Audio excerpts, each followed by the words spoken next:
Ողջույն իմ շատ սիրելի հետևորդներ, այսօր դարձյալ պիտի անդրադառնամ օրքիդեաների ֆալենոպսիս տեսակին, որտեղ հարցերը շատ են, երբ պետք է փոխել հողը, կտրել արդյոք ցողունները թե չէ, ինչ անել, որպեսզի օրքիդեան, որը մի քանի տարի ծուլացել է, չի ծաղկում, նորից ծաղկի եւ հնարավոր է արդյոք նրա բազմացումը կազմակերպել ցողունի վրա աճած փոքրիկ երեխաների օգնությամբ, այսպես երեխաների օգնությամբ։ Այս բոլոր հարցերին ես կպատասխանեմ եւ միաժամանակ կցուցադրեմ, որովհետեւ հենց ժամանակն է, որ ես իմ օրքիդեան փոխեմ հողը, մշակեմ, այնպես որ պարզապես խոսակցություն չի լինելու,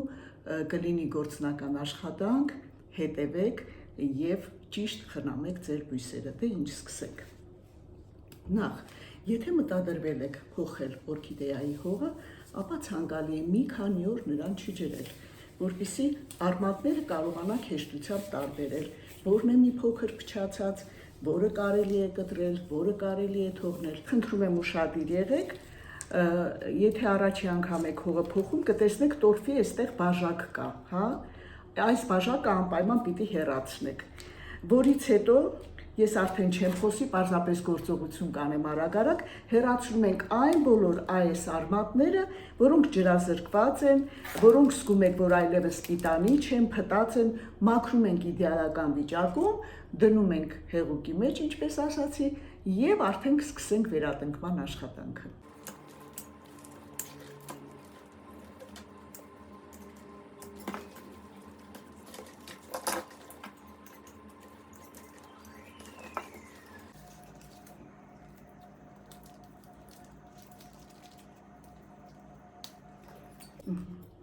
Այդ թվում է, թե շատ լավ առողջ արմատներ ունի եւ տերևներ, բայց իրականում արմատներից բավականին այսպես խուրձ փտած էր, ամբողջը մաքրվեց, հիմա արդեն այս առողջ արմատների օգնությամբ բույսը շատ շուտ կվերականգնվի։ Փաստորեն մաքրեցի արմատները արդեն, իմ սեղանին ջուրն է, ավելացնում եմ, ինչպես նշեցի, ջրածնի պերօքսիդը, հա, վերեկիս կոչվածը, մի փոքր այսպես, մոտավորապես եթե դուք չափերով եք անում, ապա 1 լիտրին կարող եք ավելացնել 1 դեսերտի գդալ եւ բույսը իջեցնում ենք նրա մեջ, կթողնեմ մի ժամ, որից հետո կմշակենք դարչինով, որովհետեւ դարչինն էլ ունի ախտահանիչ հատկություն եւ ամենակարևորը այս ձողերը տեսնում եք, ծաղկացողունները, կասեմ, որտեղից պետք է կտրել եւ ինչին չի կարելի ձեռք տալ։ Սիրելիներս, անցա մոտավորապես 1 ժամ ջրի մեջ մնալուց, այսպես հեռացնենք այս ամանը, մեզ արդեն պետք չի, չորացնեմ արմատները եւ մեկ անգամ եւս մշակենք դարչինի փոշիով։ Դարչինի փոշին շատ օգտակար է, իմիջիայլոց բոլոր բույսերի համար կարող եք օգտագործել, ես էլի անդրադարձել եմ նրան, սնկային հիվանդությունների դեմ, բոլոր տեսակի փտախտի, փտման, արմատային փտման դեմ, այնպես որ եթե պիտի օգտագործեք, ուղղակի խորհուրդ կտամ նրա հետ շաքարավազ խառնած չլինի, որտեղ այդ տարբերակներ կա, չէ՞, խոհանոցում խմորեղենների համար օգտագործում ենք, պարզապես այսպես թեթևակի անում ենք փոշին եւ արդեն պիտի կատարենք տնկման աշխատանքը, բայց մինչ այդ եկեք տեսնենք որտեղից պետք է կտրել ցողունները։ Ընդհանրապես վերևից հաշված 1/3-ը կարող եք կտրել, բայց տեսեք ինչ հետաքրքիր բան է այստեղ կատարվել։ Ես ունեմ մի հատված, որտեղից կամ նոր բույս է առաջանում, չգիտեմ երևում է այսա, կամ նրանից կարող է առաջանալ երեխան, նրա փոքրիկ երեխան, որը հետագայում վերեացվում բույսին։ Իսկ ինչպես է դա կոչվում, նայենք տեսանյութը։ Ֆալենոպսիսները օրքիդեաների խոլորձների ամենավառ ներկայացուցիչներն են, ոչ միայն իրենց գունային գամայով, գեղեցկությամբ, մեծ տեսականիով, որը ի դեպ անհնար է հաշվել, որովհետև յուրաքանչյուր օր ստեղծվում է նոր, գիտնականները նոր սորտեր են ստանում, այլ հնարամտությամբ, այլ խելքով։ Դրա համար էլ նրան շատ հաճախ համեմատում են կնոջ խելամտության հետ, որն է պատճառը։ Ամեն գնով այն ապահովում է իր սերունդը։ Տեսեք, երբ ստրես է տանում եւ զգում է, որ կարող է մահանալ, Ծաղկացողունի վրա, որի վրա միշտ ծաղիկներ են լինում, առաջացնում է կեիկի, այսպես կոչված կեիկի նշանակում է թարգմանաբար երեխա, որը հետագայում արմատներ է տալիս, կարելի է առանձնացնել, դնել հողի մեջ եւ ստանալ նոր բույս։ Իսկ դրանից անմիջապես հետո բույսը կարծես թե ապրում է իր երկրորդ կյանքը եւ ավելի առատ է ծաղկում ուրախությունից։ Տեսականին մոտավորապես կարելի է 4 խմբի բաժանել, դրանք ստանդարտ տեսակներն են, հայերեն տիպօրինակ,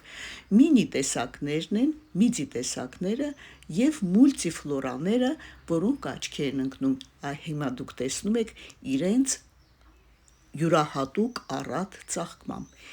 Ես վստահաբար չգիտեմ, դա ինձ մոտ կեյքի է, այսինքն երեխա է առաջանում փոքրիկ, թե այդտեղից կարող է նոր ծաղկացողունը մի փոքր երկարել եւ ծաղիկներ առաջանալ, բոլոր դեպքերում դնան վնասել չի կարելի։ Ես կհասնեմ միջև դա եւ կտրման աշխատանքը տեսեք անում են այս աչքից մի փոքր վերև։ Ես հեռացնում եմ այս ամբողջ մասը, մինչ այդ չմոռանաք անպայման, ինչ գործիք ուզում եք օգտագործեք, ախտահանեք, թեպետ մաքուր է, բայց մեկ անգամ եւս ախտահանեմ, շեղությամբ կտրում եմ այս հատվածը, ահա, այսպես, եւ պետք է դարձյալ մի փոքր դարչինի փոշի կամ ածխի փոշի ավելացնել, ինձ մոտ դարչին է, ահա, վերքը փակելու համար։ Նույնը այստեղ կանեմ, որպեսզի հետագայում բույսը աճելու ժամանակ սա կարող եմ կտրել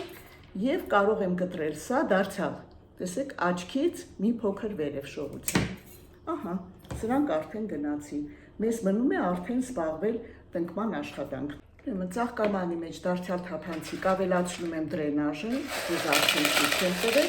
այնպես որ համանցքերը փակի որոշակի չափով։ Եվ եթե ավելորդ ջրեք, վերցնի իր վրա։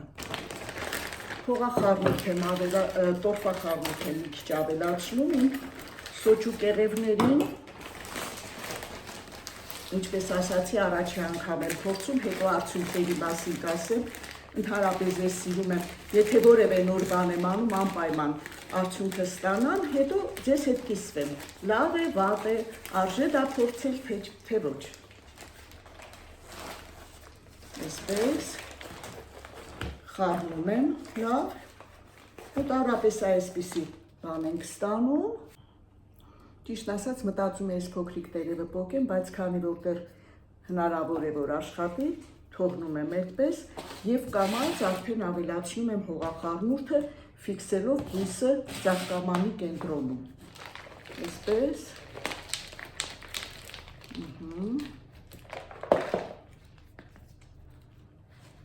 Տեսնենք, ամեն ինչ նորմալ է, ավելացնեմ մի փոքր էլ այս կողմից, շատ խորը տրվել, խորուրդ չի տրվում, որտեղ տեսեք, այս օդային արմատները, եթե շատ են երկարել, կարող եք թողնել հողի մեջ, եթե դրանք հնարավոր է, որ օդում մնան, ապա օդում էլ են ֆոտոսինթեզ անում, այնպես որ կարող եք թողնել, սակայն այս դեպքում հաճախակի պիտի ցողեք, որպեսզի նրանք իրենց էլաստիկությունը չկորցնեն եւ շուտ չչորանան։ Սեղմում ենք, մի քիչ ուղղում ենք ավելի,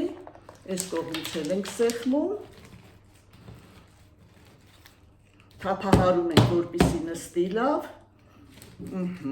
ջրելուց հետո իհարկե կարող եք դարձյալ մի փոքր ուղղում կատարել, որպեսզի ճիշտ կենտրոնում լինի բույսը։ Որից հետո մեզ անհրաժեշտ է ջրել բույսը, արդեն սենյակային հավաքած ջրով, դե գիտեք, վերցնում ենք որոշակի տարա, ջուր ենք լցնում սենյակային, լավ կլինի առաջի անգամվա համար մի փոքր գոլացնեք, սենյակայինից մի փոքր տաք լինի։ Դնում ենք նրա մեջ մոտավորապես առաջի անգամ ջրելուց հետո 2 ժամ կարող եք թողել, վրայից էլ կարող եք ցողել անպայման, որպեսզի օդային արմատներն խոնավ լինեն եւ վերջ։ Իսկ հիմա ինչպես է պետք ճիշտ խնամել օրքիդեան, որպեսզի այն ոչ միայն հրաշալի աճի, այլև կարողանա չծաղկող օրքիդեան ծաղկի։ Առաջնահերթ նրա համար ապահովում ենք ցրված լույսով տեղ, երբեք չդնեք արևի ուղիղ ճառագայթների, տակ հատկապես ամռանը եւ գարնան վերջ, որովհետեւ անմիջապես այրվածքներ է առաջանում։ Դնում ենք ցրված լույսով տեղ։ Երկրորդ կարևոր հանգամանքը։ ջերմաստիճանային ռեժիմը։ Գիտենք, ջերմասեր բույս է, բայց չծաղկող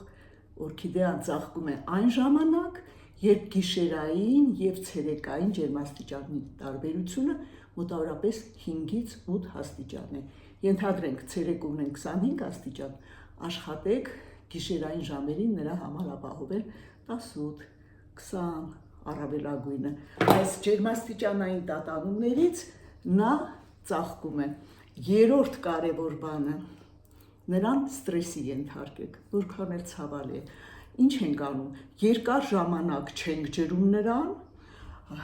ծայրահեղ տեսնում ենք, որ արդեն խիստ արմատները սպիտակել են, ինքը միցակ տերևները կախվել է, ինքը ստրեսի մեջ է ընկնում, որից հետո սկսում ենք շատ ակտիվ մշակել եւ նրան տալ պարարտանյութ ամիսը 2 անգամ, հատուկ ֆալենոպսիսների համար նախատեսված պարարտանյութ։ Բույսը շատ արագ գցում է կոկոններ, որոնք վեր են ացում ծաղիկներին։ Իդեպ ասեմ, այս դեպքում ծաղիկները նաև առատ են լինում։ Անմիջապես բույսը փոխելուց հետո, հողը փոխելուց հետո խորհուրդ չեմ տա նրան սնուցել որևէ բանով, որովհետև արդեն սննդարար նյութեր կան, 1 ամիս թողեք հանգիստ աճի, ապա սկսեք սնուցել։ Նաև երբ չի կարելի սնուցել բույսը, երբ տերևաթափ է լինում, թողեք մի փոքր քնի, թողեք մի փոքր հանգստանա, իսկ այդ փոքրը մոտավորապես 1-ից 2 ամիս է, որից հետո արդեն սկսեք ակտիվ սնուցում կատարել։ Կարող եք եւ տալ անօրգանական պարարտանյութ, կարող եք հրաշալի, ինքը սիրում է, ուրեմն դարչինը խառնեք, կոկտեյլ պատրաստեք ձևի կճեպների եւ բանանի կեղևների հետ։ Հենց այդպես մի լցրեք վրան, պատրաստեք կոկտեյլ, եռացրած ջուրը լցրեք վրան, ապա քամեք եւ դրանով սնուցեք։ Իդեպ, երբեմն սխտորի հյութ է, հենց զգում եք, որ հողից ինչ որ հոտ է գալիս թթվային կամ բան, սխտորի հյութը լուծում եք ջրի մեջ եւ դրանով կամ ջրում եք կամ ցողում եք։ Նրան ակտիվացնում են նաեւ յուղերը, գերչակի յուղը շատ լավ է, 1-2 կաթիլ ոչինչ, խնդրում եմ, մի չարաշահեք։ Միշտ չէ, որ ավելը օգնում է, ավելը երբեմն շատ ավելի վնասակար նյութ է միջոց է հանդիսանում, քան հենց այդպես բույսին թողնելը։ Ուրեմն գերչակի յուղը 1-2 կաթիլ կարող եք լավ թափահարել, լուծել ջրի մեջ եւ դրանով ցողել կեղևները։